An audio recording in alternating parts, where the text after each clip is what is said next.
Hola, ¿qué tal? Muy buenos días. Nuevamente acá en el programa Prevenir 2023. Les queremos dar la bienvenida. Mi nombre es Elisa Soto y voy a estar siendo el nexo entre ustedes y el especialista en el día de hoy. Bueno, antes de eso queremos compartir algunos indicadores que tienen que ver con estos 27 años desde que se creó el sistema de riesgos del trabajo.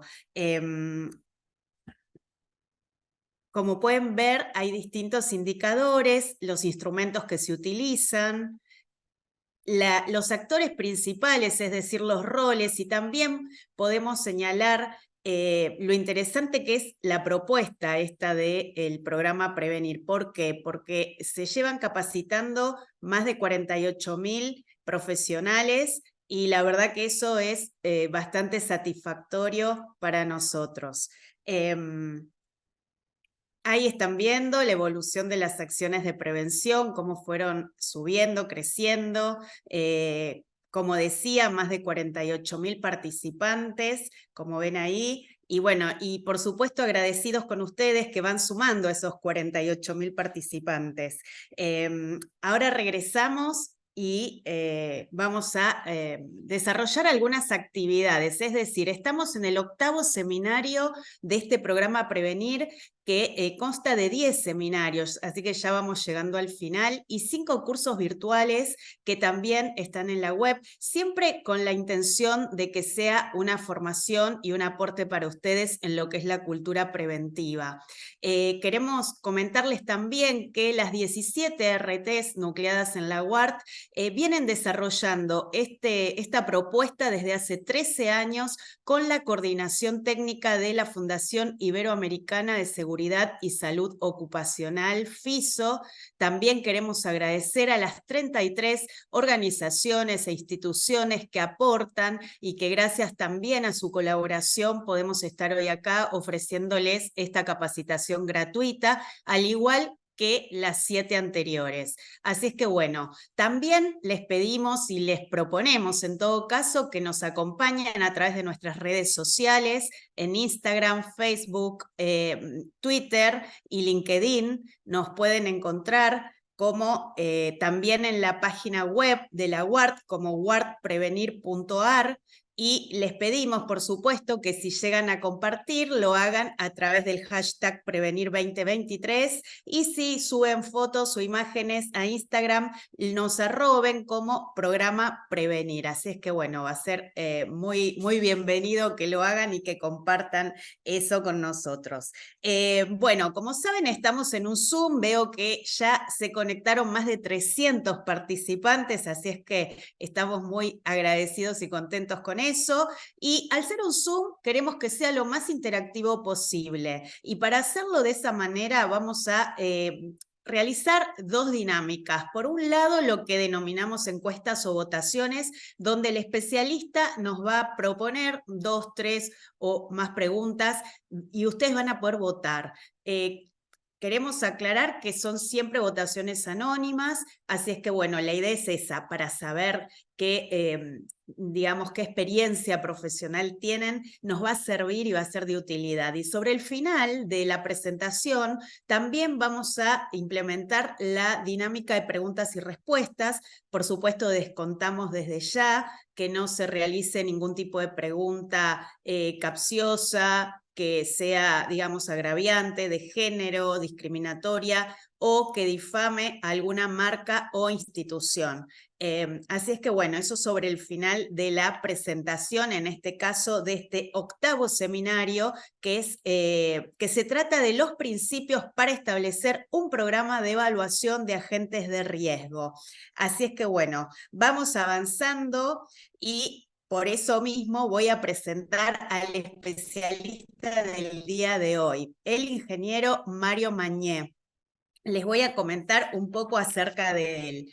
Él es ingeniero, es licenciado en Higiene y Seguridad en el Trabajo de la Universidad de Morón, es especialista en contaminación ambiental y riesgo toxicológico de la UNSAM y en Derecho Ambiental de la UCA. Y bueno, y tenemos el gusto de poder saludarlo y de tenerlo con nosotros. Vamos a compartir este 8º seminario y bueno, quiero por un lado darle la bienvenida a Mario, agradecerle por supuesto por su participación y su aporte y bueno, señalarle que hay más de 330 participantes expectantes, Mario, para escucharte y para aprovechar todo lo que vos tenés para dar en el día de hoy. Muy bienvenido. Buenos días, Eli. Gracias a vos y gracias a Prevenir y a la UAR por la oportunidad de compartir esta charla con ustedes. Espero que para todos sea de provecho. Lo que mi intención en el día de hoy es transmitirle algunos elementos que son necesarios para poder tener un programa adecuado de evaluación de contaminantes. Así que dispuestos a comenzar la jornada. Por supuesto, bueno, y nosotros a dejarte el espacio, dejarte, digamos, a disposición de todos nuestros participantes para que puedas comenzar con tu presentación. Gracias, Eli. Entonces comencemos. Lo primero voy a hacer un pequeño espacio de publicidad. Yo soy miembro de Lara y como tal, en nombre de Lara, estoy participando de esta actividad porque es una institución sin fines de lucro que tiene como fin promover la higiene industrial y los programas de evaluación de contaminantes son una herramienta básica de la higiene industrial y entonces estamos haciendo, sumando esfuerzos, el ARA con la UAR y con FISO y Prevenir para poder llegar a todos los profesionales y darles algunos elementos que mejoren su trabajo diario.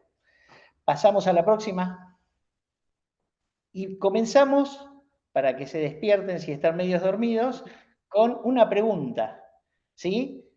Sí, por supuesto. Una pregunta que tiene que ver con ¿quién es el responsable de crear el programa de evaluación de agentes de riesgo en sus instituciones? ¿La empresa, el servicio de higiene y seguridad o el servicio médico? Bueno, esperamos a que nuestros participantes comiencen a votar para que vos, Mario, puedas saber justamente de cuál es el punto de partida, ¿no? Digo, qué es lo que, cuál es la experiencia de nuestros participantes.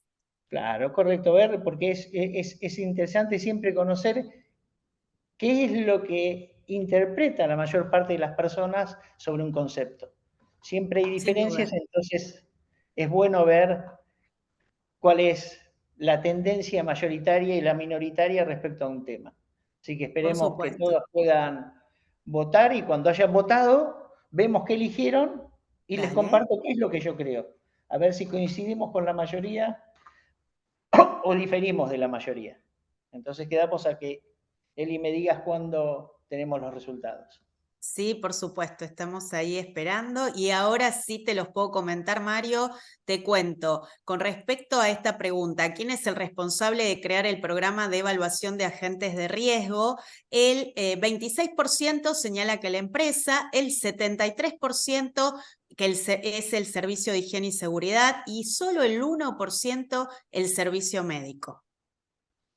Bien, acá entonces ya tenemos la primera discrepancia, porque yo votaría con la empresa, porque tengo que pensar a la empresa como la herramienta y el responsable último. Es el servicio de seguridad e higiene y es el servicio médico las herramientas que va a tener la empresa para hacer ese programa. Pero básicamente debe quedar claro que es la empresa como organización la responsable de todas las acciones de prevención. Las acciones de prevención no son responsabilidades del profesional de seguridad e higiene o del servicio médico. Estos profesionales o los equipos que tengan son la herramienta que tiene la empresa para cumplir su responsabilidad. Al menos esa es mi posición que veo que es la minoritaria. Pero bueno, son diferentes posiciones, les planteé la mía. Pasamos a la próxima.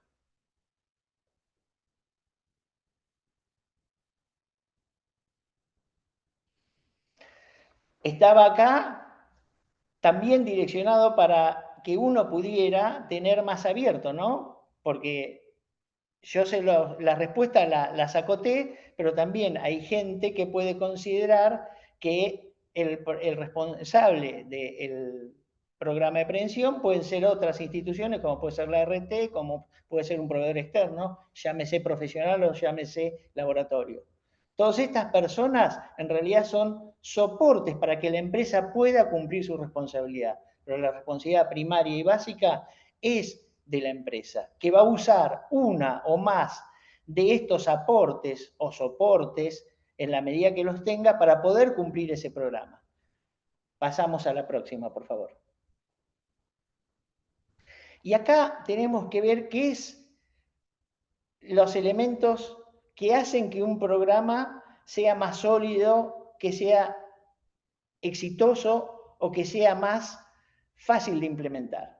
Entonces, cuando hablamos de la empresa, por eso no podemos hablar, porque si nosotros creemos que el Servicio de Seguridad y Higiene en forma independiente va a llevar a cabo el programa, le va a faltar fuerza, le va a faltar recursos y le va a faltar compromiso. Por eso cuando yo hablo de la empresa, hablo de todas las áreas que competen en la empresa esta temática. Entonces va a ser el área de recursos humanos, el área de seguridad e higiene, el servicio médico, y también van a estar involucrados porque muchas de las actividades o de los objetivos que establezca el programa de seguridad y higiene van a terminar en manos del área de mantenimiento, el área de producción. Entonces, es más fácil tener el concepto que la empresa en su conjunto es la responsable de implementar un programa de evaluación y control de los contaminantes. Para esto la empresa tiene soporte, porque muchas veces la pequeña empresa o inclusive la gran empresa no tiene la expertise o los recursos suficientes para tratar determinados temas de un programa, porque si hablamos de ruido, es factible que las empresas no necesiten soporte. Pero cuando empezamos a hablar de contaminantes más complejos, cuando empezamos a considerar evaluaciones o condiciones mucho más críticas, la empresa tiene un soporte que va a ser la RT, que es su referente de confianza, entonces es alguien al quien la empresa puede concurrir para pedirle soporte. Y con seguridad, en la medida que tengamos contaminantes o agentes de riesgo complejos, vamos a tener que buscar el apoyo de un proveedor externo. El proveedor externo es aquel que o nos va a poder guiar en cuál es la forma correcta de realizar los monitoreos que necesitamos, o nos va a indicar cuál es la disponibilidad en el mercado, porque arbitrariamente alguien puede tener un contaminante, puede buscar en la bibliografía, puede buscar en iOS, en OYA, puede buscar en cualquier fuente de técnica de muestreo y considerar que encontró una técnica adecuada, una técnica que cumple las expectativas que él espera para identificar ese contaminante, pero resulta que en nuestro mercado esa técnica no está, o no está suficientemente desarrollada, o no tenemos los elementos necesarios. Entonces, el proveedor externo, que es en quien la empresa va a derivar esa, o ya sea el análisis o el análisis y la evaluación de campo del monitoreo, tiene que ser parte del programa de monitoreo, porque sería un error que la empresa desarrolle para un determinado contaminante, elija una técnica porque la buscó en bibliografía, porque su casa matriz la utiliza en su país de origen, y cuando sale a licitar, a contratar a alguien que le resuelva esa técnica, se encuentra con que esa técnica no está disponible en el país o puede inducir a algunos laboratorios o algunos profesionales a tratar de cumplir las expectativas que tiene él con una técnica que el laboratorio no tiene la suficiente expertise. Entonces, créanme que es mucho mejor usar una técnica que nuestro proveedor la tenga desarrollada y la tenga clara, aunque sea una técnica que no sea la más indicada para el objetivo que cumplimos, pero el resultado que nos va a dar ese proveedor va a ser mucho más confiable que si nosotros le imponemos una técnica que él no tiene adecuadamente desarrollada. Pasamos a la próxima. Y parece una verdad de perogrullo, pero es así. Lo primero que tenemos que saber es ¿cuáles son los compuestos de interés? Antes de hacer cualquier programa de evaluación de agente de riesgo, lo primero que tenemos que tener como empresa es claro cuáles son los agentes que para mí son de interés. ¿Qué debo incorporar yo en mi programa? ¿Qué es donde debo focalizar mi esfuerzo? Entonces, uno de los elementos más fáciles, uno de los procedimientos más fáciles es que uno busca lo que tiene tabulado. Uno va a la 295 y si alguno de los contaminantes que él tiene identificado en su planta está en la 295, pasa fácilmente a ser un objetivo de interés, porque la ley me establece un límite máximo para un contaminante, para un compuesto que yo tengo en mi planta, por ende ya tengo una obligación básica legalmente para buscar. Pero si nos quedamos en confrontar solo los elementos que tenemos, para los cuales tenemos límites máximos establecidos en la 295, estamos haciendo una búsqueda parcial de cuáles son los agentes de interés o los compuestos de interés que nosotros tenemos en la planta. Entonces, la búsqueda de los compuestos de interés va más allá de encontrar los compuestos para los cuales tenemos límites máximos permitidos. Es una identificación de todos los compuestos químicos o físicos que usamos, que producimos o que generamos en nuestra planta y que consideramos que pueden ser una condición de riesgo, aunque no estén tipificados como tal en la norma. ¿Pasamos a la próxima? Y entonces, de todo ese universo que yo busqué, y yo tengo una planta cualquiera y identifico, no sé, voy desde un aserradero simple, donde digo cuáles son los agentes de riesgo. Si yo tengo un aserradero básico, y digo, y en un aserradero, ¿yo qué voy a tener? Polvo total, polvo respirable. Si quiero ir más allá, voy a decir que quiero medir PM2,5, voy a decir que tengo ruido, voy a decir que tengo vibraciones, depende del lugar, voy a decir que tengo estrés térmico. Entonces, ese, entre comillas, es un programa relativamente simple de hacer, porque tengo muy claramente identificado los compuestos y los elementos que me pueden afectar a los trabajadores, entonces me es muy fácil identificarlos y me es muy fácil hacer el programa.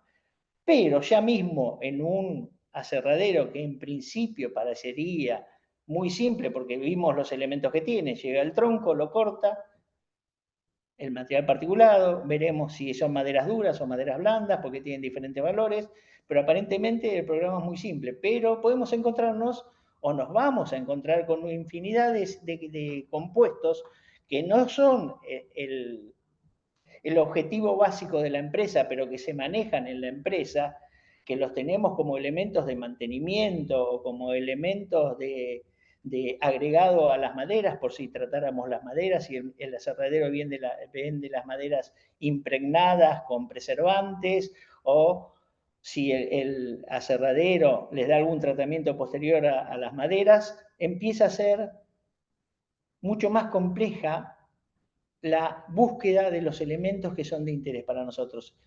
Pasamos a la próxima, por favor.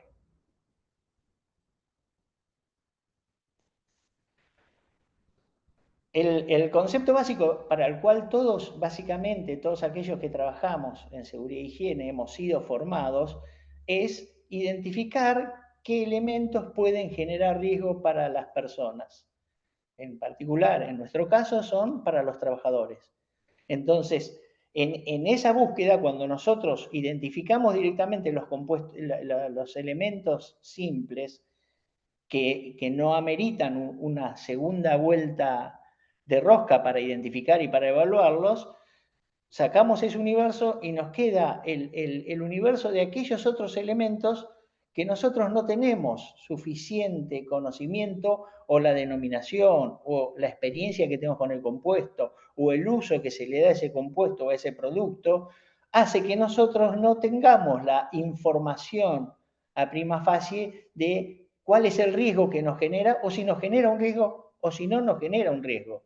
Entonces debe haber un proceso de investigación de todos aquellos compuestos que ingresan a nuestra planta, lo que es el famoso registro de las hojas de seguridad, y ese registro de las hojas de seguridad debe ser completo, no debe ser solo las hojas de seguridad de aquellos compuestos que nosotros comercializamos como materia prima o como producto, como subproducto, sino que tiene que ser de todos aquellos compuestos que entran a nuestra planta, ya sea para las tareas de mantenimiento de las máquinas, de los procesos, de los edificios, o para que aquellos elementos que no podemos identificar claramente, y acá vamos a un ejemplo muy simple, si yo voy a la industria petrolera, lo que se está extrayendo en cualquier yacimiento va a ser hidrocarburos líquidos o hidrocarburos en estado gaseoso.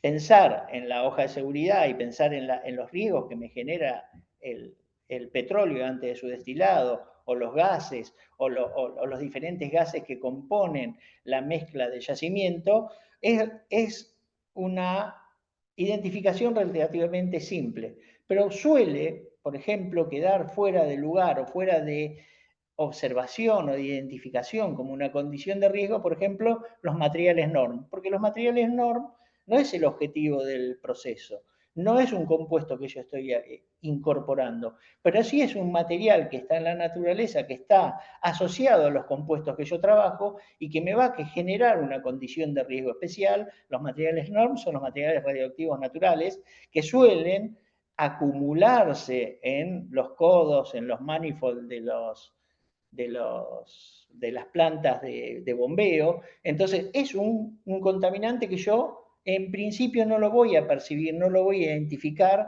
por su particular condición, pero esa es la búsqueda que el profesional tiene que hacer, la búsqueda y la identificación prioritariamente de todos los elementos.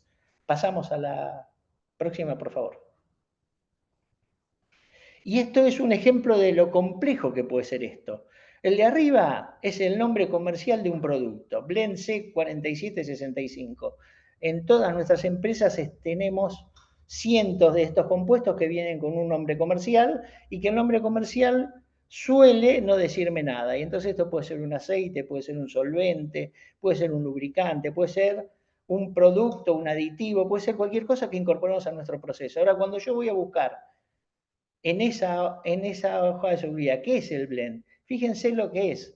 Yo acá, en un compuesto que tiene un nombre comercial, que yo no lo voy a encontrar en la 295, que por ende es factible que a mí me pase de largo, yo voy a tener 2, 4, 6, 8, 10, casi 10, 11 compuestos que tienen riesgos diferentes. Y acá entro en una complejidad mayor, porque el simple listado de estos compuestos que me forman ese producto comercial, el blend, no me identifica el riesgo, porque cada uno de estos compuestos, si yo lo voy a buscar, tiene un CAS, tiene un riesgo asociado. Ahora, ¿cuánto es el porcentaje de ese compuesto en este producto? Si esta es mi base de información, estoy en un problema, porque yo no voy a saber cuán riesgoso es, porque si yo tengo el 1% de heptano, ese producto y uso 10 litros de producto por semana, el nivel de heptano va a ser despreciable para mí. Pero si yo este compuesto uso 5.000 litros diarios en mi proceso y el heptano está en el 60% de este compuesto es heptano, va a tener otra importancia para mí. Entonces, esto es uno de los grandes problemas que se encuentran los profesionales cuando tienen que hacer un programa de evaluación de riesgo en sus lugares de trabajo, porque está lleno de estas hojas de seguridad que me remiten, en el mejor de los casos, a compuestos que sí puedo rastrear, porque como tengo CAS puedo encontrar la hoja de seguridad de ese producto con los riesgos de ese producto. Pero como no tengo el porcentaje de ese compuesto en sí solo no me es suficiente para valorar el riesgo, porque a su vez yo no puedo hacer un programa. Supongamos que una empresa tiene 10 o 20 de estos compuestos, y estos 10 o 20 de estos compuestos están compuestos por 10 o 12. Entonces nosotros tenemos un universo de 120 compuestos diferentes, que es muy difícil armar un programa de evaluación de riesgo de todos esos compuestos y sostenerlo en el tiempo. Entonces puede ser o que derive muchos recursos para no obtener ningún resultado satisfactorio, o que ante tal número de compuestos me inmovilice y no produzca ningún avance con ninguno de ellos. Pasamos la próxima, por favor. Mario, Sí, cuando te parezca, podés también solicitar para que volvamos a realizar una votación. tenemos programada, ahora nos va a aparecer alguna, pero bueno, sí. Podemos votar sin haberla tenido puesta, como para que me digan, porque me gustaría sobre la anterior, si se suelen encontrar con esta problemática. Si podemos hacerla, y acá es simple. La pregunta anterior, ¿es común que ustedes tengan estas hojas de seguridad o estos compuestos que ustedes no pueden definir cuál es el elemento que tienen que mostrar? Y la respuesta puede ser sí o no. Si En pueden, realidad acá tenemos, sí, cuando un compuesto es de interés desde el punto de vista de la higiene laboral, o sea, cuando un compuesto es de interés desde el punto de vista de la higiene laboral, cuando sí, desconozco sus características, cuando se presentan problemas de salud a los trabajadores o cuando lo tengo presente en mis procesos productivos. bien, Así es que perfecto, vamos bueno, por esto entonces. ahí esperamos con, digamos, los resultados. Te cuento, Mario, que estamos ahí de llegar a los 400 participantes.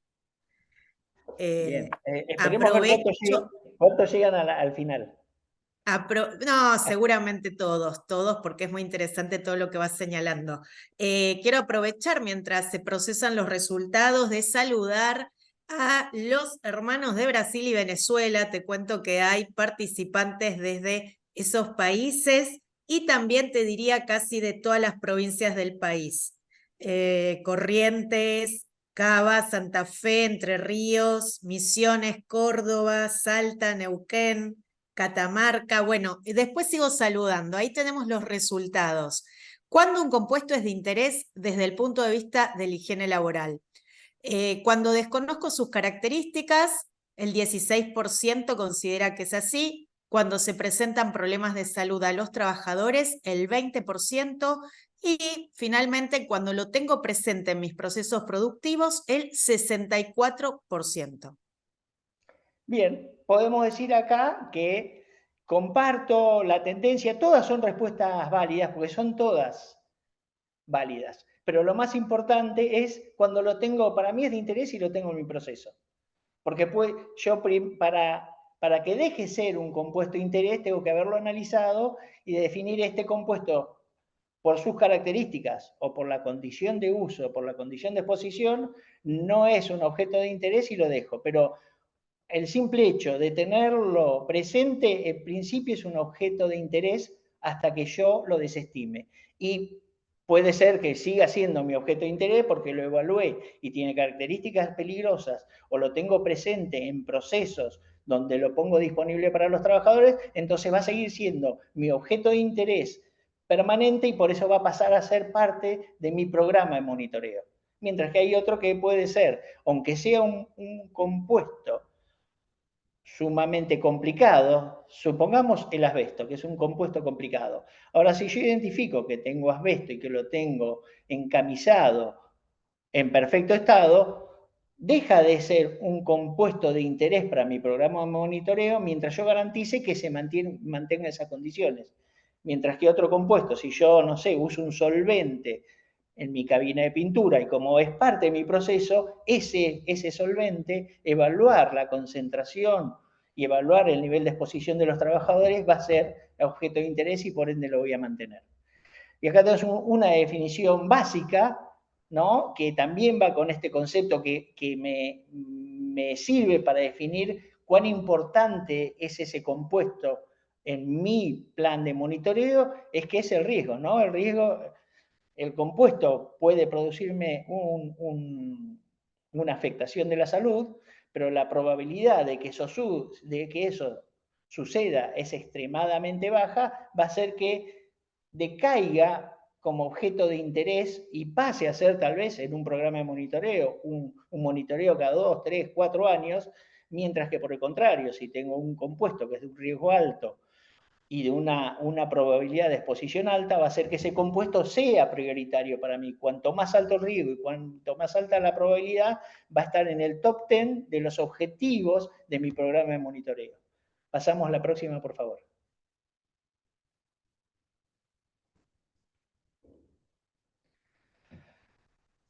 Esto tiene algo que ver con la pregunta que hicimos antes, ¿cuándo puede ocasionar daños un compuesto? ¿No? O sea,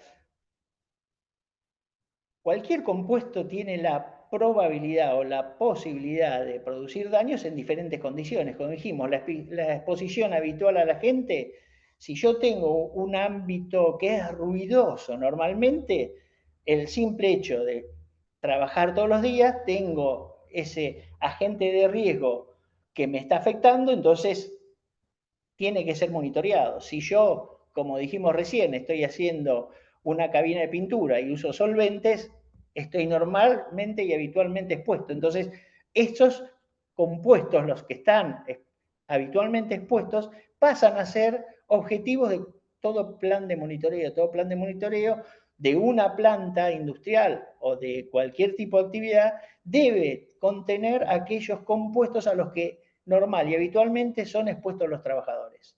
Ahora también hay exposiciones ocasionales, como por ejemplo el agente de mantenimiento. Entonces, también las tareas de mantenimiento deben ser parte de un programa de monitoreo y normalmente no es así.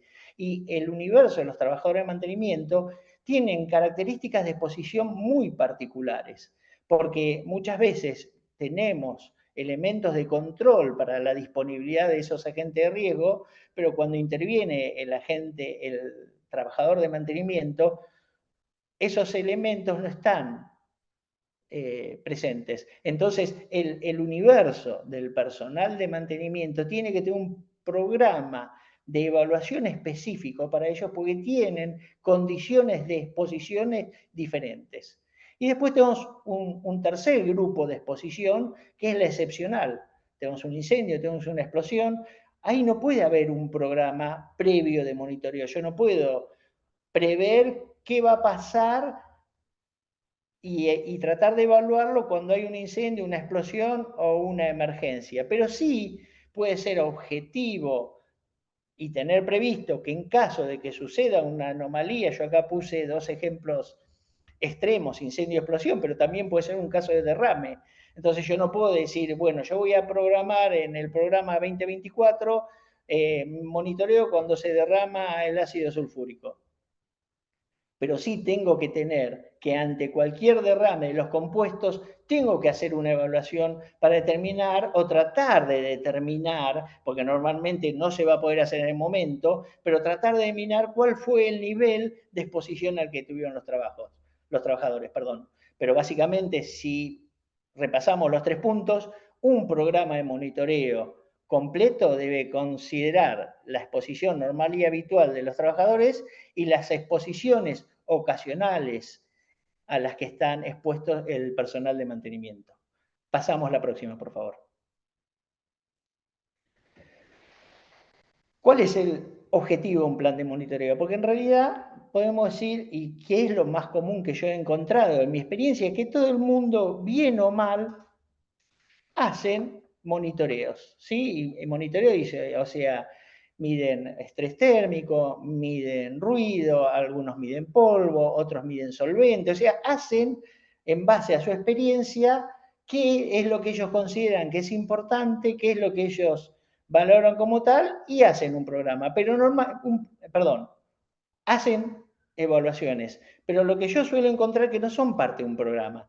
No es que hay un análisis previo para decir, bueno, en el 2024 nosotros identificamos que estos son nuestros agentes de riesgo, estos son los prioritarios, estos son los que nos importa por el tipo de riesgo al que exponen nuestros trabajadores. Entonces, bueno, vamos a establecer que estos contaminantes los vamos a evaluar de esta forma, ¿sí? ¿En qué proceso los vamos a evaluar? Porque a mí me es muy común que yo voy a medir, me piden una medición de material particulado y yo puedo ir y medir material particulado y lo mido en una condición normal donde el nivel de exposición es bajo y hay una operación particular de mantenimiento, de carga, de proceso que es crítica y no se mide la operación crítica.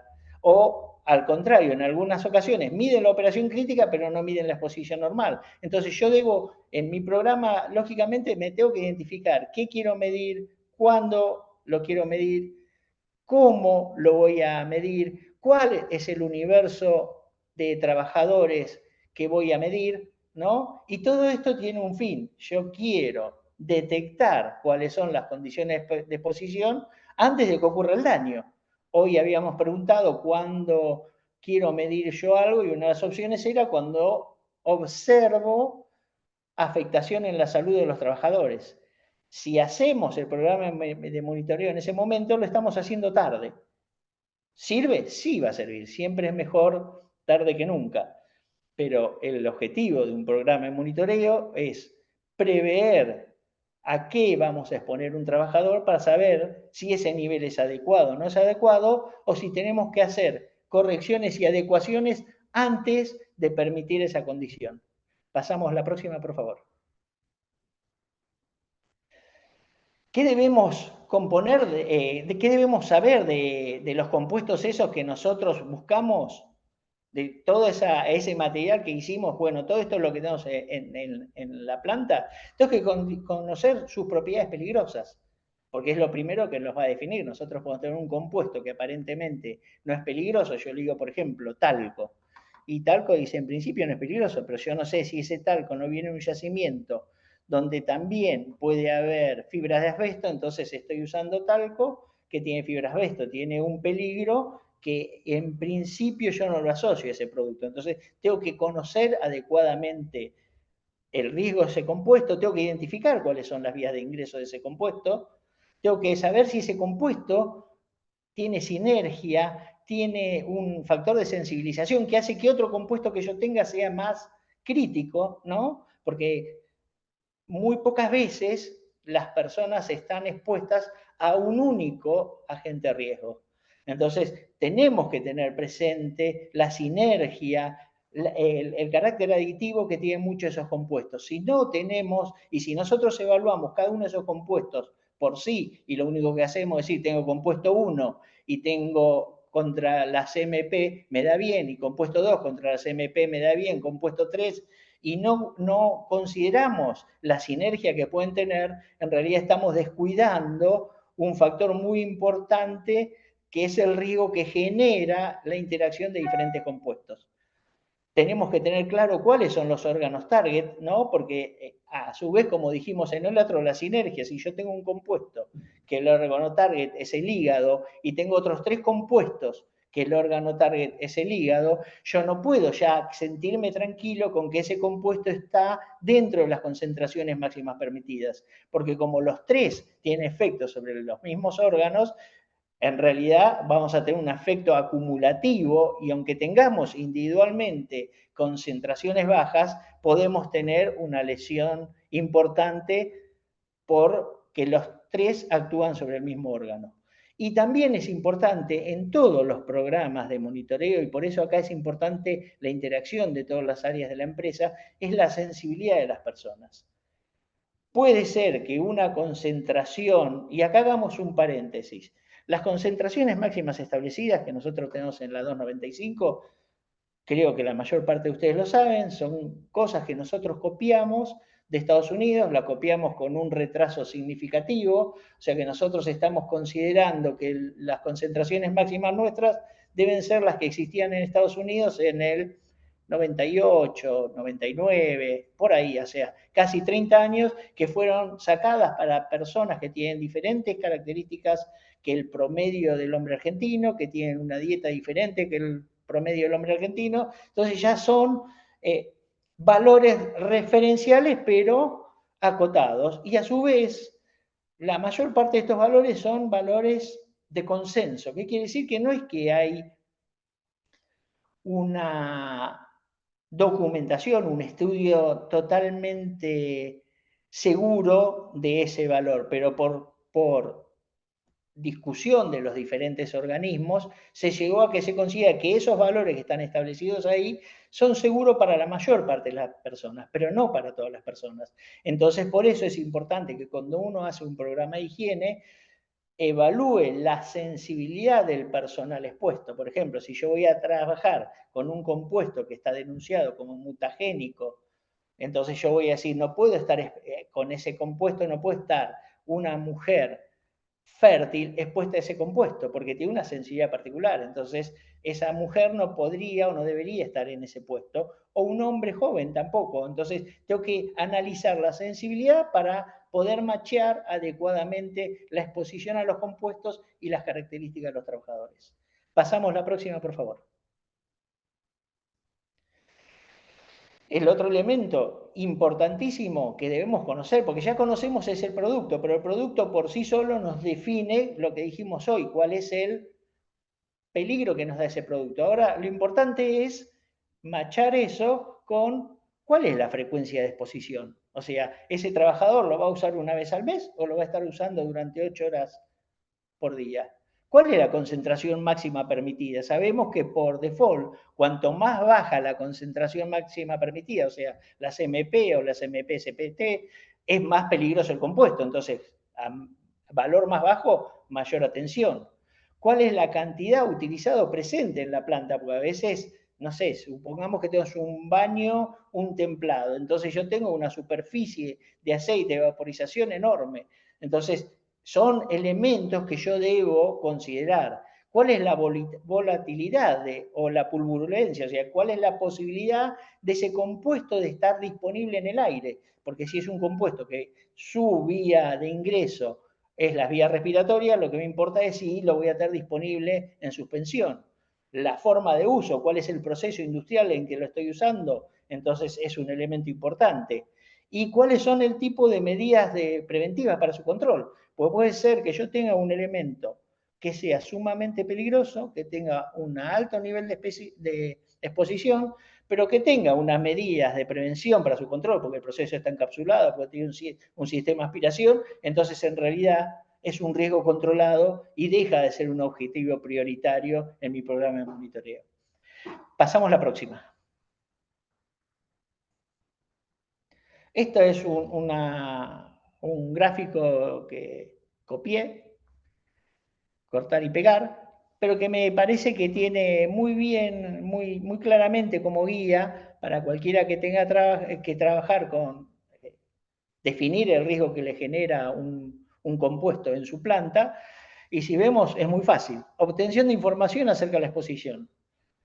¿Sí? La obtención de la exposición es cuál es el proceso que yo tengo con ese agente químico, cómo lo uso, en qué condición está, cómo está en mi proceso, ¿no? Entonces, si yo sigo las diferentes opciones, voy a terminar que ese compuesto en ese proceso, en esas condiciones, no me genera un riesgo y me va a permitir definirlo también en mi programa de monitoreo, perdón, si yo voy a hacer un monitoreo de exposición de jornada completa, o me dice si yo voy a hacer un monitoreo de corta exposición, porque el proceso es de corta exposición, pero es una guía que me permite evaluar ante cualquier compuesto cuál es la importancia que tiene ese compuesto o debería tener ese compuesto en mi programa de monitoreo.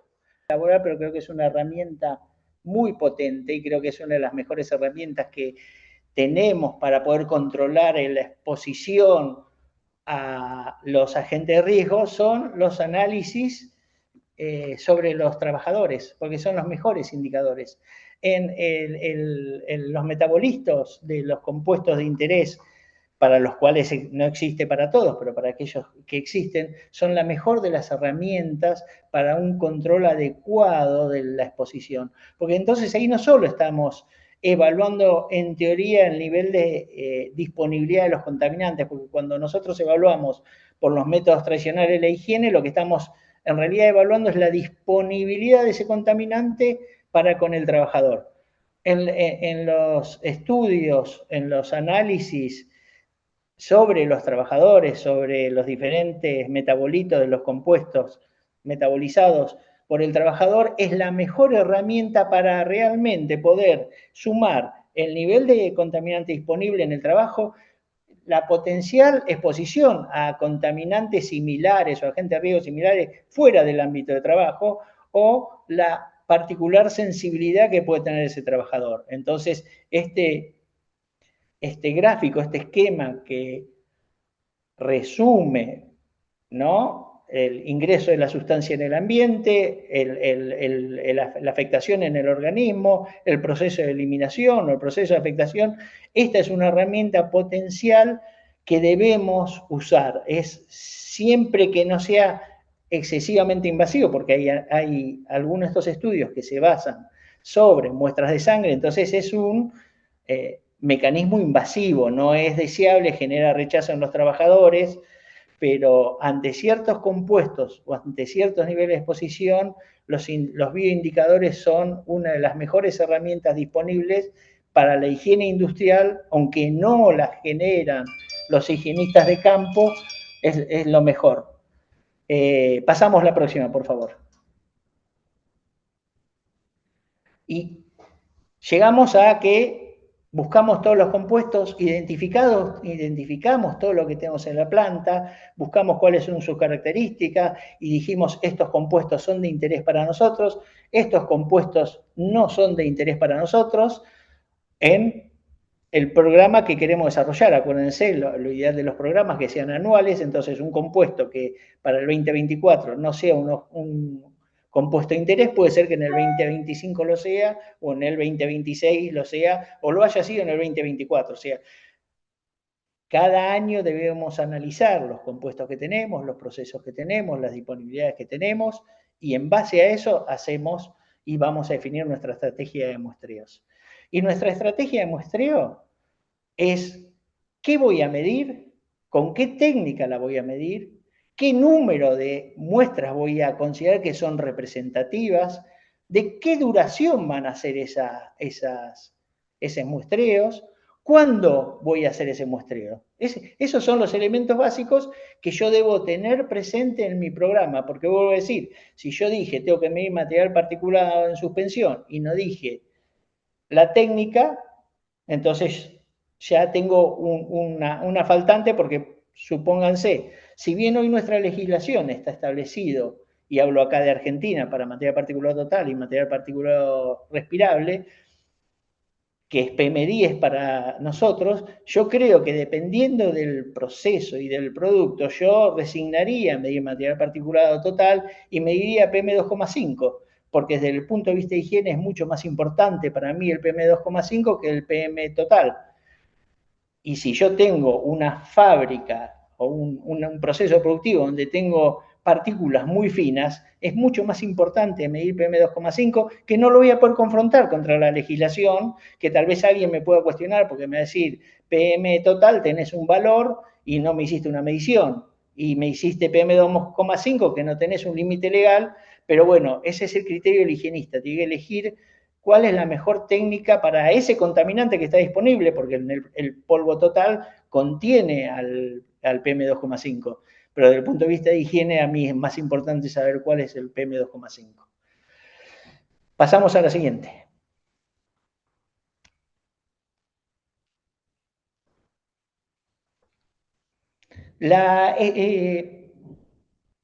Cuando nosotros hablamos de un programa de monitoreo, o sea, por default pensamos que es un programa que está destinado a satisfacer los requisitos legales. ¿Sí? Eso para mí es lo que normalmente consideramos. ¿Sí? Que yo tengo que poder decir cómo cumplimos la ley, si estamos en 85 decibeles de ruido, si las vibraciones nos permiten una exposición, ¿no? Pero muchas veces no sucede eso, y sobre todo por ejemplo, en las grandes empresas. Yo estoy haciendo ahora un programa de monitoreo de una empresa que lo que tiene que cumplir es la requisitoria de un programa de monitoreo de su casa matriz. Entonces ya no, ni siquiera buscamos elementos que se buscan normalmente acá, sino que buscan determinados parámetros, porque a la casa matriz le importa determinados contaminantes en particular, aplicamos técnicas que no son usualmente las que se utilizan acá, tiempos de muestreo que no son los que nosotros usamos. O sea, es un programa de monitoreo que está destinado a satisfacer una requisitoria especial. A veces lo que vamos a hacer es un programa de monitoreo porque tenemos un caso de una judicialidad por algún proceso o por algún contaminante particular, entonces el programa de monitoreo está destinado a satisfacer esa requisitoria judicial, o sea, a generar la prueba que me demuestre cuál es el nivel particular en base a esa contaminante o a esa concentración. O sea que no hay un único programa de monitoreo. El programa de monitoreo, el objetivo del programa de monitoreo debe ser claramente definido. Puede ser que los elementos que yo haya obtenido a través de un determinado programa de monitoreo me sirvan para presentar en otra autoridad o en otra forma o para usarlo dentro de otro programa. Pero es un elemento básico tener claro ese programa que vamos a desarrollar a quién va destinado y que cumpla los requisitos que esa persona va a considerar necesario. ¿Pasamos la próxima? Y una de las variables, y acá es donde es importante, y acá hablo para la mayor parte de las empresas. Hay algunas empresas que tienen áreas de higiene industrial, que tienen personal con mayor grado de entrenamiento y que tienen equipos. Pero la mayor parte de las evaluaciones hoy son hechas por terceros, profesionales independientes o laboratorios. Entonces, una de las primeras cosas que internamente en la planta tiene que definir para poder salir a licitar, porque cuando una planta necesita el soporte de alguien, va a ir a su área de compra y decir, necesito hacer 25 mediciones de vibraciones, salí, te recomiendo tal y cual y este otro proveedor, y harán una compulsa de precio y irán. Pero el proveedor va a vender lo que ustedes le pidieron. Entonces es importante que ustedes tengan el criterio claro antes de pedir, para que no se encuentre que le están vendiendo algo que ustedes pidieron, pero no es lo que ustedes necesitan. Entonces, las técnicas de monitoreo son importantes, porque a veces yo me he encontrado que algunas personas piden técnicas de monitoreo que tienen una muy alta sensibilidad, y acá también hay un principio básico: a mayor sensibilidad, mayor costo. Sepan eso siempre. Cuanto más preciso sea lo que ustedes están buscando, más caro va a ser eso. Entonces, vamos a hacer un contaminante simple, el sileno. Si no me equivoco, el sileno tiene hoy en nuestra legislación una concentración máxima permitida de 100 partes por millón. Y dentro, alguien que va siempre o muy comúnmente la mano del sileno es el benceno. Son dos contaminantes con dos características diferentes. El benceno sabemos que es un cancerígeno 1A, el sileno no es 1A. Entonces tenemos el benceno, el sileno, junto con el tolueno y el etilbenceno son los famosos BETEX. Normalmente van juntos, el benceno normalmente es una impureza, pero si a mí me preocupa el benceno, yo tengo que usar una técnica analítica sensible, porque yo tengo que encontrar 0,5 partes por millón. Entonces, no cualquier técnica me sirve. Ahora, si yo sé que solo tengo sileno, ¿sí? Porque sé que en el proceso no tiene impureza de benceno, y tengo 100 partes por millón, y yo puedo, para hacer un diagnóstico, y usar técnicas mucho menos sensibles, porque no tiene ningún sentido gastar plata en una técnica tan sensible si yo tengo un nivel permitido tan alto. ¿Qué quiere decir esto? Que si yo cualquier técnica, supongamos un tubo colorimétrico, un tubo colorimétrico me da un margen de error y capaz que me dice que el tubo de sileno tiene un margen de error de más o menos 20%. Si yo mido y tengo 20 partes por millón de sileno con ese tubo y digo que tengo un error de más o menos 20%, voy a tener 24 o 16 partes por millón. Y me baja mucho los costos y el resultado tiene suficiente certeza como para saber que estoy muy lejos del problema. Si me diera 95 partes por millón con el tubo colorimétrico, yo digo, no, necesito ir a otra técnica porque el error me dice que tengo niveles muy altos o muy bajos. Pero puedo en una primera instancia buscar esa técnica por una cuestión de costo, por una cuestión de rapidez o por una cuestión de que yo lo puedo hacer, porque si yo estoy supongamos, en la mitad de la Patagonia, en una mina, y quiero saber si tengo sileno, y tengo que traer a alguien, tengo que hacer una cromatografía, los costos son enormes. Si yo tengo determinados equipos de lectura directa, puedo tener un PID de campo, puedo tener un FID de campo, y que me da un valor lo suficientemente seguro como para que me indique si tengo que tomar medidas complementarias o no. Entonces, la técnica de campo el tipo de equipo que yo voy a usar nos va a facilitar la medición, nos va a permitir cumplir ciertos programas que si no serían muy difíciles de cumplir, pero siempre tiene que estar atado a ese criterio. La técnica que yo utilice tiene que satisfacer el límite de detección que yo necesito confirmar desde el punto de vista de la higiene.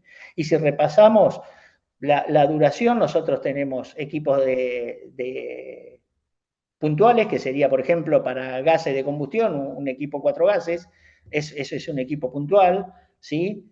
O puedo tener una bomba de muestreo donde yo estoy muestreando 4 horas. Según la localización, es personal. Si yo siempre en higiene, lo que uno prefiere es muestrear sobre el trabajador. No es totalmente equiparable. En algunas condiciones particulares sí, pero normalmente siempre es preferible muestrear al trabajador que muestrear al ambiente. ¿Sí? Entonces los muestreos personales son mucho más representativos de los ambientales y también lo que tenemos son muestreos pasivos activos. Si una bomba con un filtro, con un tubo para determinar VTEC es un muestreo activo. Si yo pongo, por ejemplo, hay tubos pasivos para el mismo compuesto. Yo puedo tener un tubo pasivo para determinar sileno. Entonces, el tubo lo único que hace, por variación, por exposición al compuesto, decolora y me informa el valor hallado. Pasamos, por favor. Pero sí siempre son elementos que el programa de monitoreo de ustedes debe tener previsto. Ustedes tienen, cuando hacen ese programa, qué técnica van a usar, qué compuestos van a medir con qué elemento, para satisfacer el objetivo que ustedes buscan. Y otros conceptos que se debe tener en las técnicas de monitoreo y que son importantes son la linealidad. La linealidad es la capacidad de un método analítico de reproducir en una escala lineal a igual concentración o en que el aumento de la concentración sea igualmente leído en la técnica. Cuanto más lineal es una técnica que usemos nosotros, mejor va a ser el valor obtenido. La selectividad, por ejemplo, la selectividad, por ejemplo, va muy asociada a los tubos colorimétricos, porque un tubo colorimétrico va a ser mucho más representativa su medición, un pasivo, en tanto y en cuanto se reaccione mucho mejor al compuesto de interés y sufra la menor interferencia de los otros compuestos. En el caso del sileno, que la presencia de benceno no nos dé falsos valores de sileno, ya sea por mayor o por menor. Entonces, la selectividad de la técnica es importante. La especificidad de la técnica es muy parecida al concepto de la selectividad y es la que mejor nos refleja la identificación de un analito en particular que nosotros estamos buscando. Y la sensibilidad de un método es la potencialidad que tiene el método para discernir pequeñas variaciones. Y ustedes van a ver que es muy común que cuando alguien le da, un laboratorio le da un protocolo, un informe que dice sensibilidad del método y valor medido. Entonces puede ser que el método identifique un compuesto porque está dentro de la sensibilidad, entonces le puede decir, sí, acá hay tolueno, pero no pueda cuantificarlo porque la cantidad que hay no es suficiente como para que el método pueda discriminar la cantidad. Pasamos, por favor.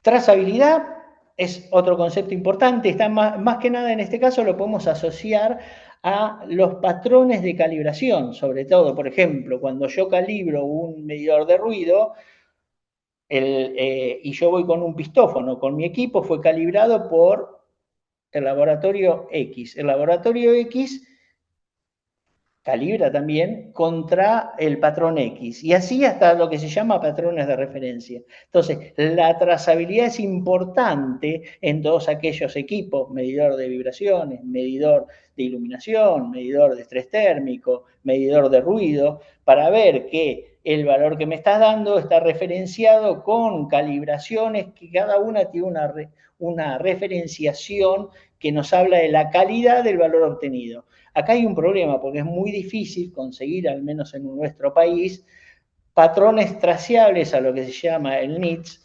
en muchos de los elementos es muy difícil de conseguirlos, y en aquellos lugares que se consiguen, las demoras en los procesos de calibración son muy largas, entonces siempre tenemos baches en la trazabilidad de la calibración de los equipos. Esto que está límite de detección y límite de cuantificación es lo que les había dicho antes. Límite de detección es a partir de cuando yo sé que encuentro algo. Yo digo, sí, acá hay tolueno, pero el límite de detección siempre es más bajo que el límite de cuantificación. O sea, tiene que haber más cantidad de tolueno para que yo pueda decir cuánto hay. Entonces, primero, y el laboratorio informe, mi límite de detección, supongamos, es 0,2 partes por millón. Mi límite de cuantificación es 0,1 partes por millón. Pasamos, por favor. Y acá otra pregunta. ¿Cuál es la frecuencia en que deben reverse los programas de evaluación de contaminantes? ¿Qué opinan ustedes?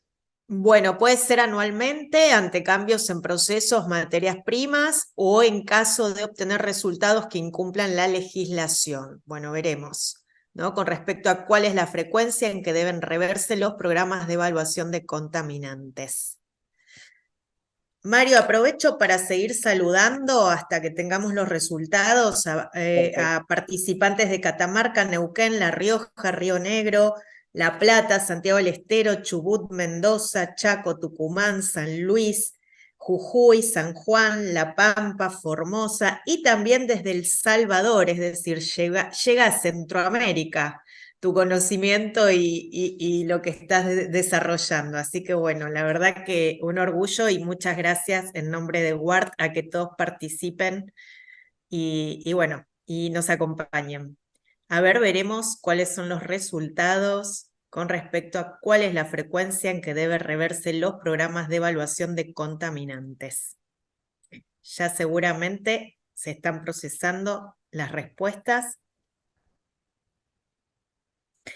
Y tal cual lo decía, bueno, anualmente el 27%, ante cambios en procesos o materias primas el 61%, y en caso de obtener resultados que incumplan la legislación el 12%. Bien, mi opinión es que el programa tiene que ser anual. Ahora, si algo me cambia, porque yo lo que preveo es que voy a hacer en el año 2024, ahora me incorporaron un proceso nuevo, un compuesto nuevo, tengo que rehacer el plan, porque si no, no estoy reflejando la realidad de mi planta.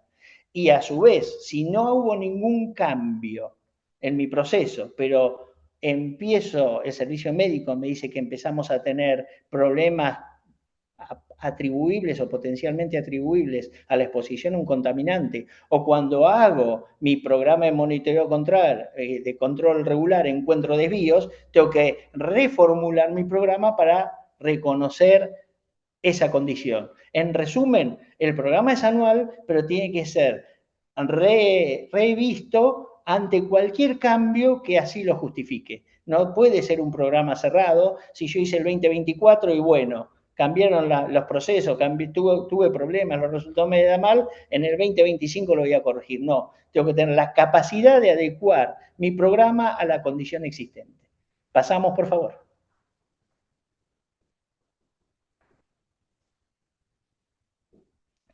¿Qué es importante en los estudios? Y acá estamos hablando de lo que es higiene de campo.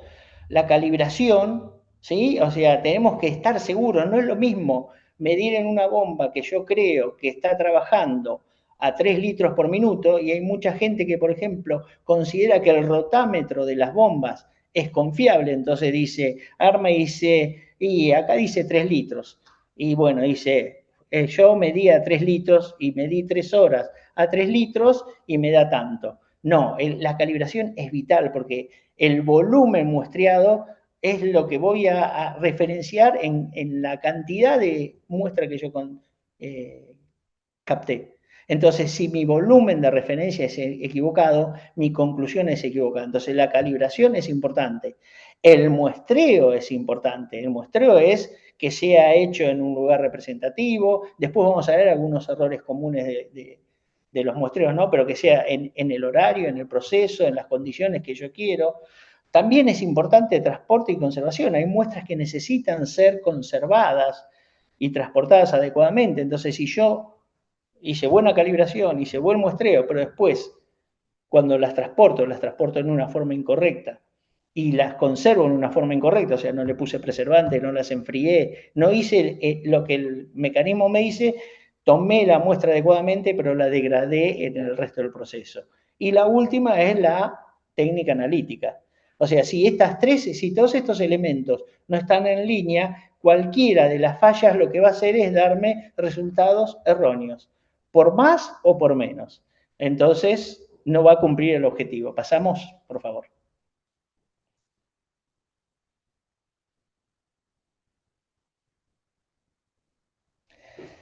Otro concepto que es importante tener un programa de monitoreo que se llama el grupo homogéneo de exposición.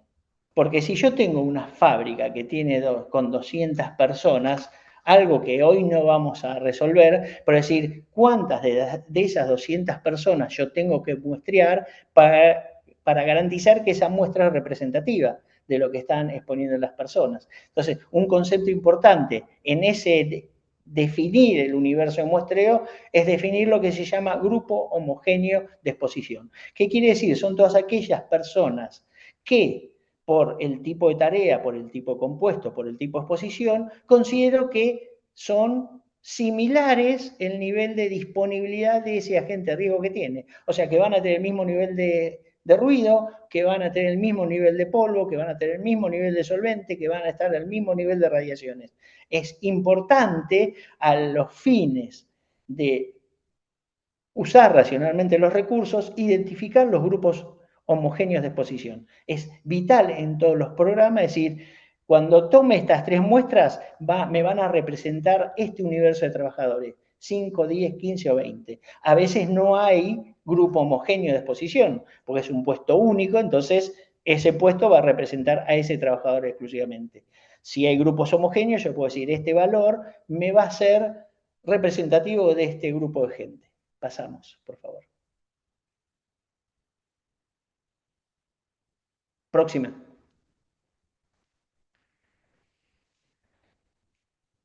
Es, es un punto crítico de esos grupos, de ese grupo homogéneo, ¿no? Porque siempre un grupo homogéneo me va a ahorrar muestras, cuáles son los que considero más representativos. ¿Sí? O sea, el criterio es cuál de esas personas que yo considero que todos están expuestos al mismo nivel de ruido, me representan mejor la masa a las que ellos están representando. Entonces, es crítico este concepto y este concepto es que tienen que evaluar ustedes adecuadamente cuán disponible tiene ese agente de riesgo, esa persona, y si hay pequeñas variaciones, porque es muy difícil que un grupo homogéneo sea exactamente igual, tienen que tratar de tomar representativos. Por ejemplo, si yo tengo una línea donde tengo 20 trabajadores a lo largo de la línea, yo no puedo decir, y hice mi cálculo para determinar cuál es el universo de muestreo, no puedo tomar los 3 de la punta, no puedo tomar los 3 del medio, ni puedo tomar los 3 de la otra punta. Tengo que elegir representativamente y este lo tomo de la punta este lo tomo cerca del medio y este cerca de la otra punta. Entonces, es importante yo previamente saber dónde voy a muestrear. No puede venir la persona a muestrear y digo, bueno, a ver, ¿a quién muestreamos hoy? Yo tengo que saber esa medición que decidí hacer, haberla elegido en aquel puesto que considero más representativo. Pasamos a la próxima, por favor. Esta es una fórmula, esta se la dejo para que tengan ustedes como herramienta, donde ustedes pueden definir cuál es ese grupo de trabajadores representativos. Entonces, tienen, en el gráfico siguiente está la explicación de las cosas, pero ustedes pueden, aplicando una forma, decir, yo llegué a mi conclusión de que este es mi universo representativo cuando yo quiera hacer mi programa de ruido en la nave de producción 5. Pasamos la próxima, por favor.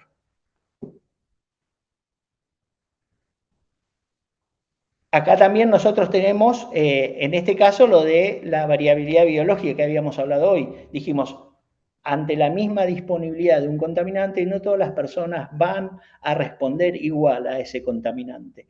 Por eso, el estudio biológico nos va a indicar cuál es la sensibilización de cada uno, cuál es la característica. respiran más fuerte, tienen mayor capacidad pulmonar, cuando salen de acá hacen en su casa algo parecido. Entonces, la variabilidad biológica nos va a definir el grado de afectación individual de cada una de las personas y nos va, entonces puede ser que una condición de trabajo sea viable y no afecte la salud de 10 de los trabajadores y hay 2 de los trabajadores que son afectados, por ende, ¿qué es lo que? Si puedo, bajo las condiciones de exposición, o sea, la disponibilidad, y si no puedo bajar la disponibilidad del contaminante, tengo que cambiar al trabajador del puesto. Pasamos a la próxima, por favor.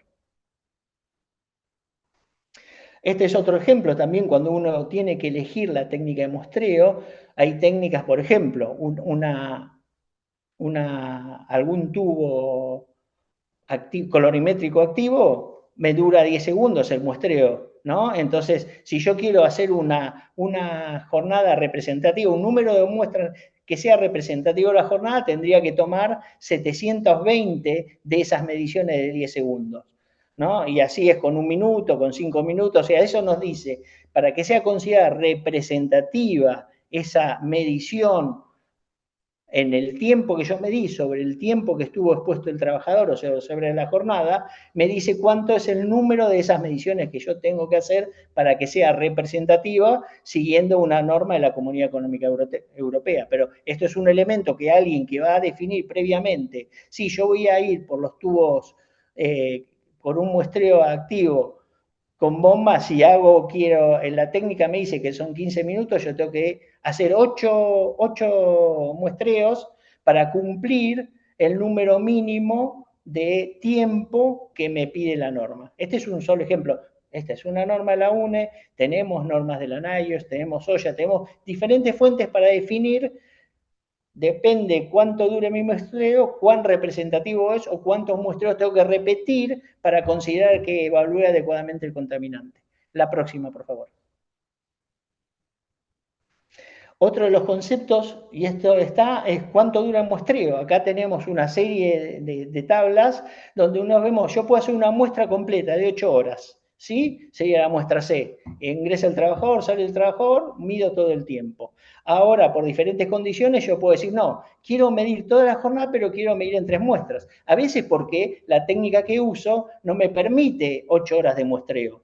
Entonces digo, no, las voy a cortar en esta forma. En otro momento puedo hacer un muestreo más corto, o sea, una secuencia de muestreos más cortos. O sea, hay diferentes tiempos de muestreo que yo voy a utilizar dependiendo de la técnica analítica, del medio de captación o de los procesos que yo tenga.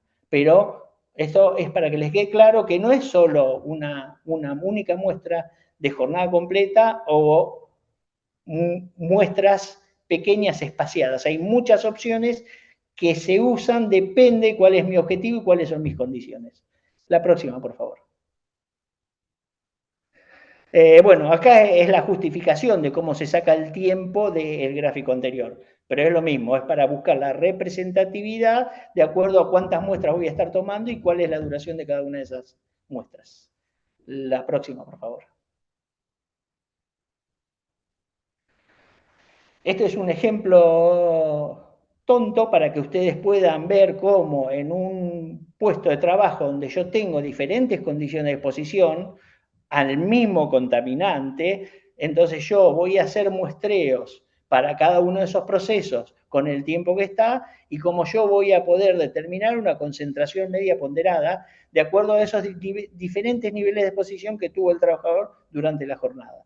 O sea que yo puedo muestrear en diferentes muestras, diferentes tiempos y llegar a un único valor que me represente el nivel total de exposición. Pues si ustedes los ven y lo ven individualmente, podrían decir, ¿cómo hago yo si la norma de este compuesto me dice que es de 200 partes por millón? Yo digo, bueno, no, cuando está una parte de la jornada está bien, y hasta acá está bien, y esta parte es la que incumple.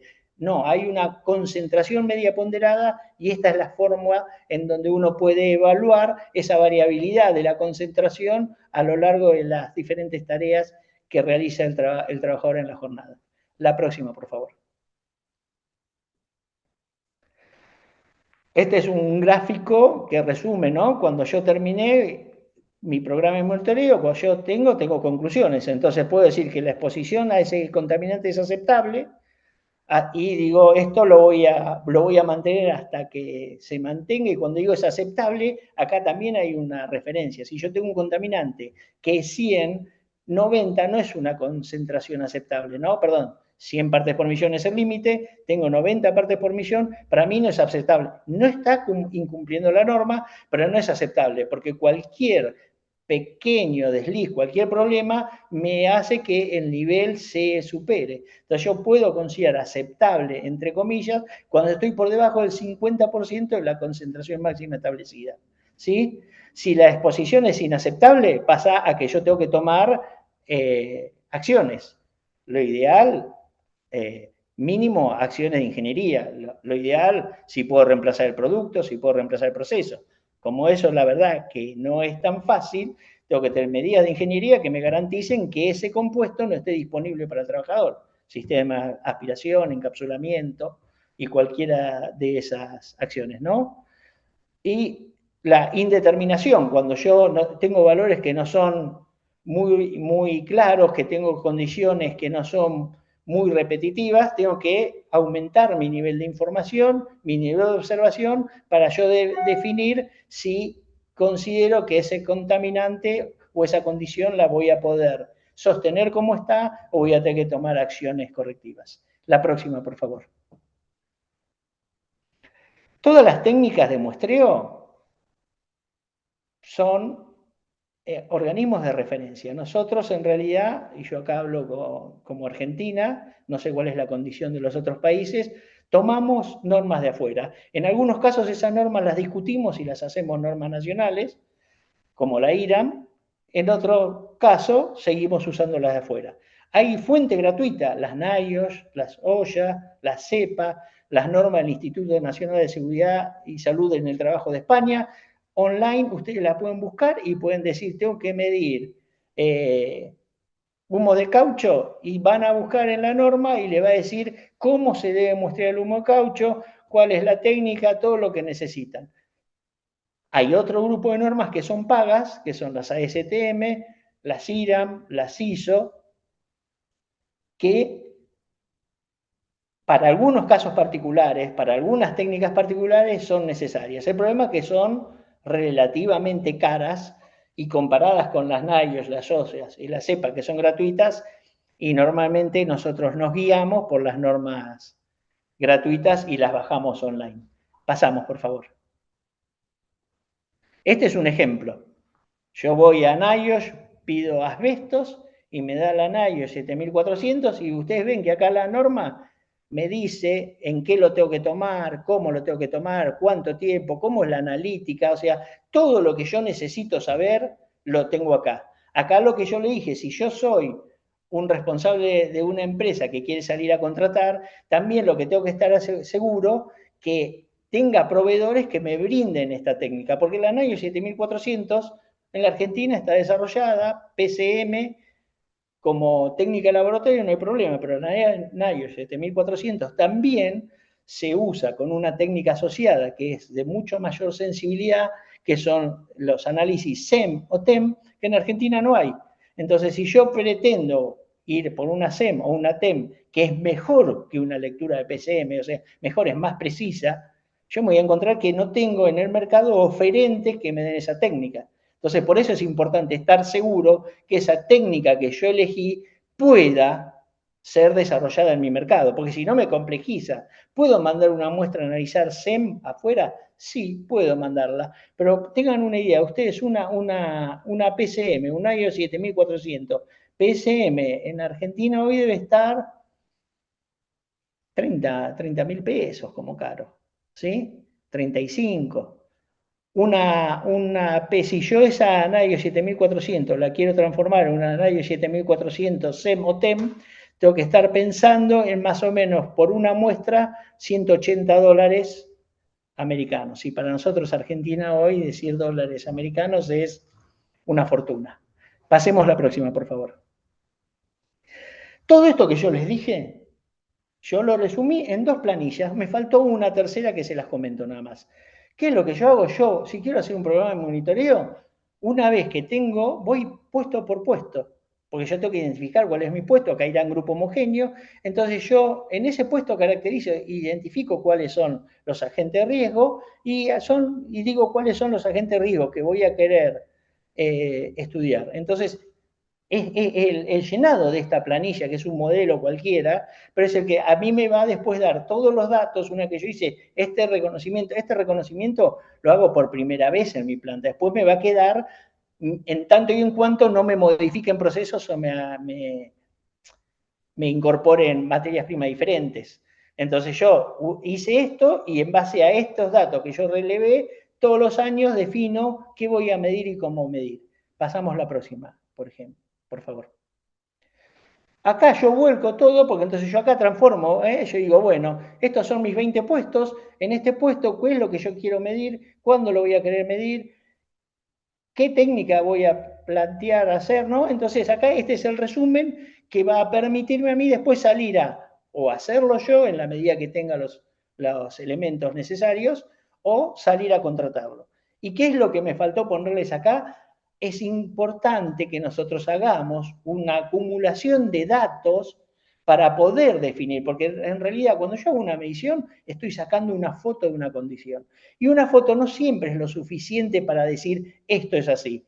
Entonces, en la medida que yo tengo un contaminante, como dijimos, que para mí es crítico, yo tengo que acumular datos, es decir, este año me dio tanto, el año que viene me da esto, y yo tengo que transformarlo en un Excel que yo vea cómo me está variando para poder darme tranquilidad de que esa primera foto, esa segunda foto, son películas. Entonces estoy viendo la película que me representa la realidad y no fotos que pueden representarme una condición particular. La próxima, por favor. Resumiendo, un programa de higiene debe contemplar identificación de posibles peligros para la salud, prevención y control de los riesgos, porque si no, si mi objetivo es nada más que saber qué mal que estoy, porque me ha sucedido muchas veces que voy a una empresa, mido un contaminante, ese contaminante me da mal, voy al año que viene, mido contaminante, me vuelve a dar mal, pero hicieron algo, no hicieron nada, pero miden. Entonces ellos están contentos con que la medición repetitiva hace que cumplan la ley, pero el objetivo del programa de monitoreo de la medición es identificar condiciones, identificar desvíos y efectuar correcciones. ¿Sí?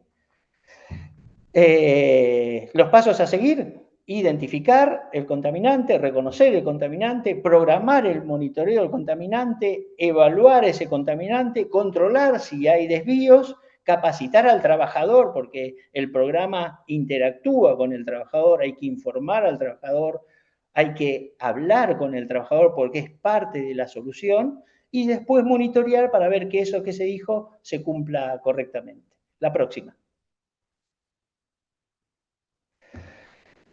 Este es un bonus. Las malas prácticas en las evaluaciones de contaminantes redundan en inadecuada calificación del riesgo y por ende o desprotegemos o sobreprotegemos al trabajador. Y acá vamos a ver unos ejemplos. Pasemos.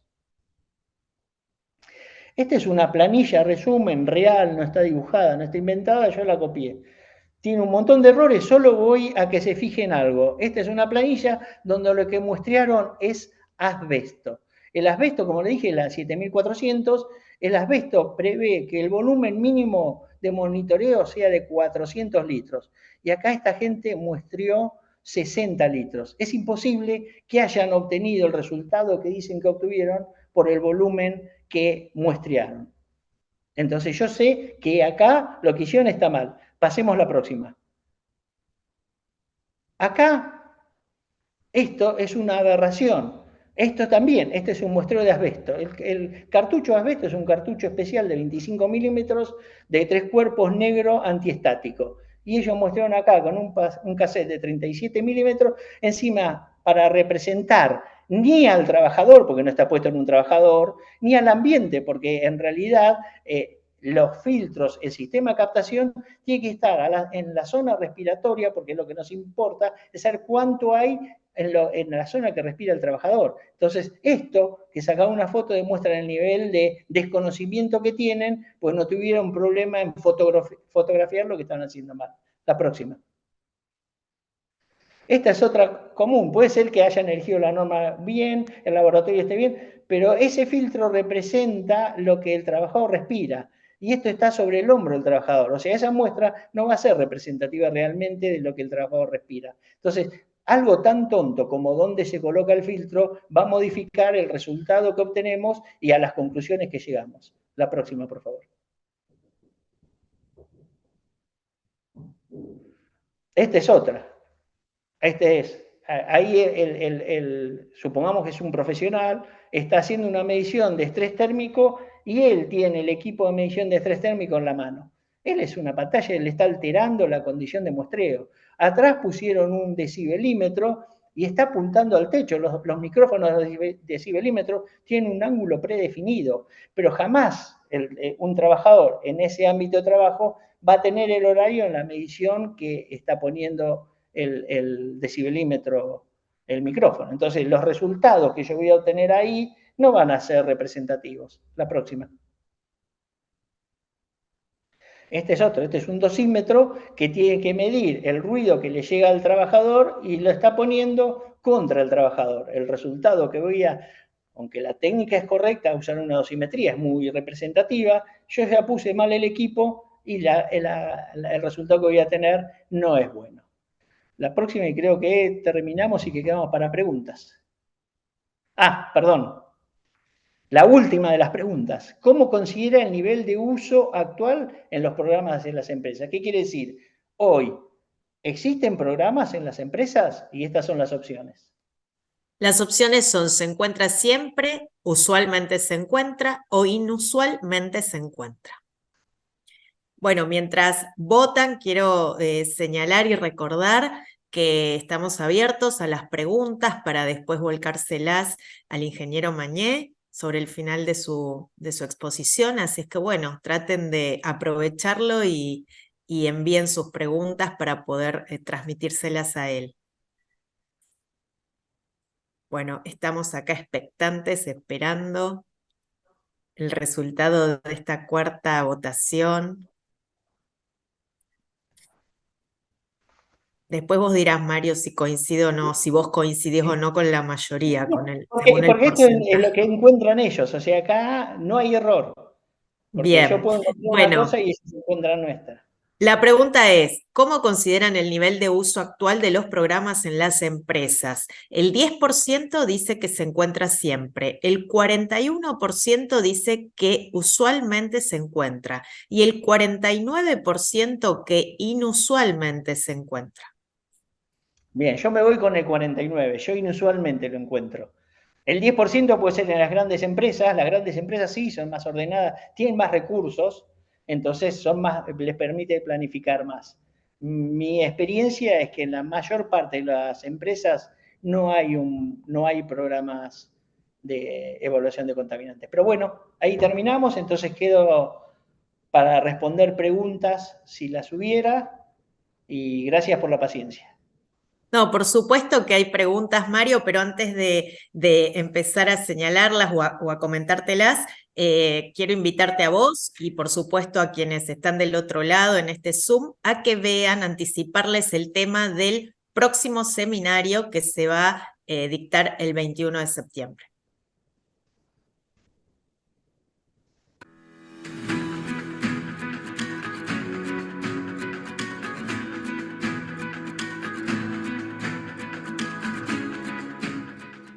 Soy Augusto Piazza y el próximo 21 de septiembre los esperamos para charlar sobre las aplicaciones terrestres de agroquímicos dentro de lo que son las buenas prácticas agrícolas.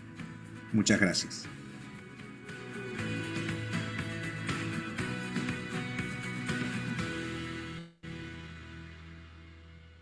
Bueno, ahí ya está el especialista del próximo jueves, ya presentó de qué se va a tratar el seminario. Pueden inscribirse ya, por supuesto, están abiertas las inscripciones, así es que lo pueden hacer. Y ahora sí, Mario, paso a las preguntas que enviaron o que, bueno, que te están haciendo.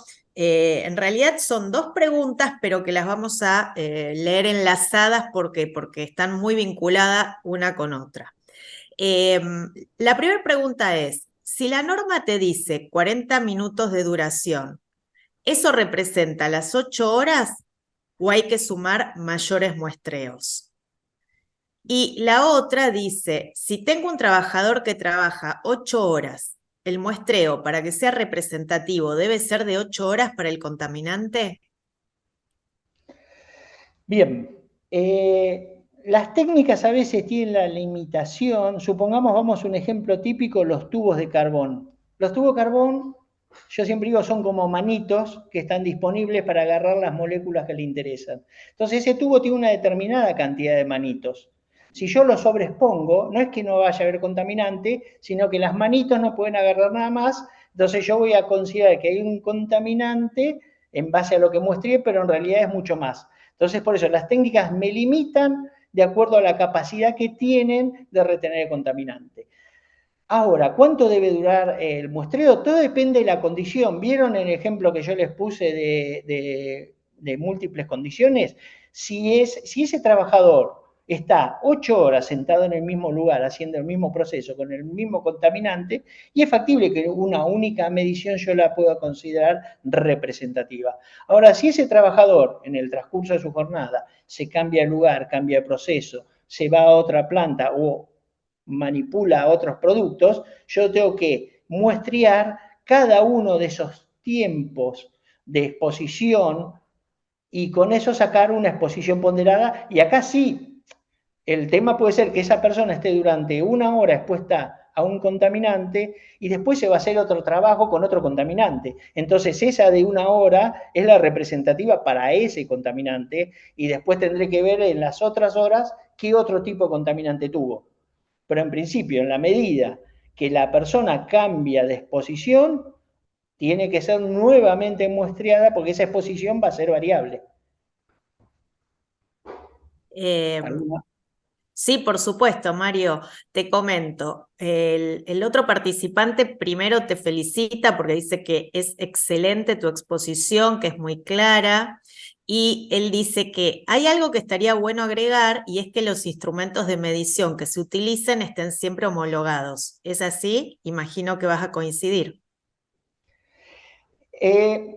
Acá es homologados. Homologados tenemos, por ejemplo, que cumplan normas, sí tenemos para decibelímetros, tenemos para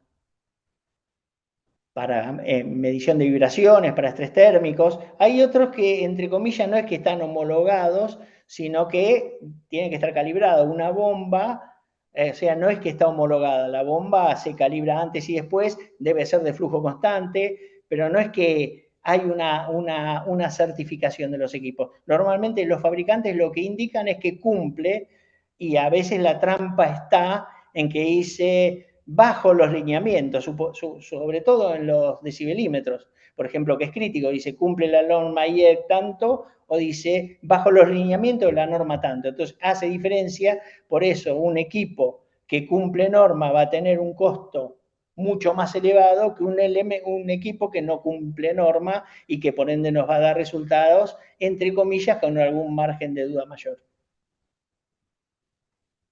¿Hay otra más? Por supuesto que sí, Mario. La otra es, ¿cuál es la actitud que suele encontrarse de parte de los empresarios respecto a estos planes de evaluación de riesgos?